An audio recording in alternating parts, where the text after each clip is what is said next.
Hey everybody! Ever thought about taking a trip by yourself? Don't worry, it's not as scary as it sounds. It's actually amazing. Think about it. No fighting over where to eat, no waiting for someone to get ready. You can do whatever you want, whenever you want. It's like having the world's best playdate, but with yourself. Solo travel is like a choose-your-own-adventure book, but instead of turning pages, you're hopping on planes, trains, and maybe even the occasional camel. Trust me, it's the best way to learn about different cultures, try new things, and maybe even discover something new about yourself. Like maybe you really like eating snails, or maybe you're a surprisingly good tango dancer. Whatever you discover, I promise it'll be an adventure.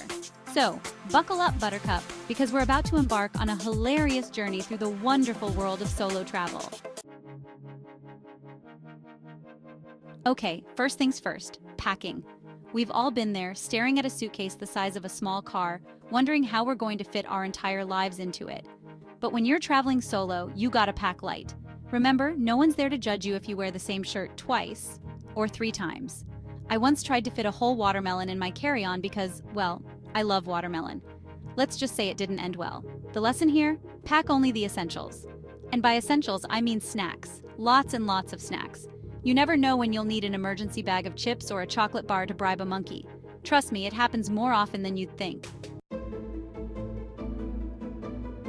Okay, let's talk safety. I know it's not the most exciting topic, but it's important, people. Think of it like this. You wouldn't go swimming with sharks without a cage, right? Okay, maybe some of you would, but you get the point. Always let someone know where you're going. And by someone, I mean your mom, your best friend, your neighbor, your dog walker.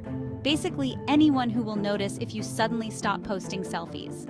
And speaking of selfies, be mindful of what you're posting online. You don't want to announce to the world that you're home alone, especially if you're not home alone. Tip 3. Embrace the art of getting lost. One of the best things about solo travel is the freedom to do whatever you want. Want to spend all day in a museum? Go for it. Want to eat pizza for breakfast, lunch, and dinner? No judgment here. Want to get hopelessly lost in a foreign city? That's practically a requirement. I once got so turned around in Tokyo, I ended up in a karaoke bar dressed like a giant banana. Long story. But hey, at least I can now say I've sung Bohemian Rhapsody in Japanese while wearing a fruit costume. It's a great party trick. Tip 4. Talk to strangers, the nice ones.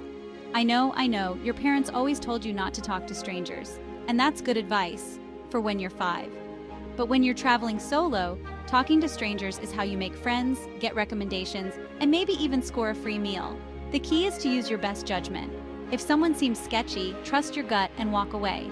But if you meet someone who seems cool, don't be afraid to strike up a conversation. You never know, you might just make a new travel buddy. I once met a woman on a train in Italy who spoke no English and I spoke no Italian. We communicated entirely through charades and laughter. By the end of the trip, we were practically best friends. Tip 5. Document your adventures for future laughs. Finally, don't forget to document your adventures. Take lots of pictures, keep a journal, or even start a travel blog. Not only will it help you remember all the amazing things you did, but it'll also give you some great material for future cocktail parties. Trust me, nothing makes you more popular at a party than being able to tell a good travel story. Especially if that story involves a funny accent, a questionable food choice, or a close encounter with a llama. Don't ask. Last tip, go forth and explore. By yourself, it's cooler that way. So there you have it, my top tips for solo travel. Remember, it's all about embracing the unknown, stepping outside of your comfort zone, and maybe even making a fool of yourself in a foreign language. Trust me, it's an experience you'll never forget. Now go forth and explore the world. And remember, if you happen to see a giant banana singing karaoke in Tokyo, come say hi. It might be me.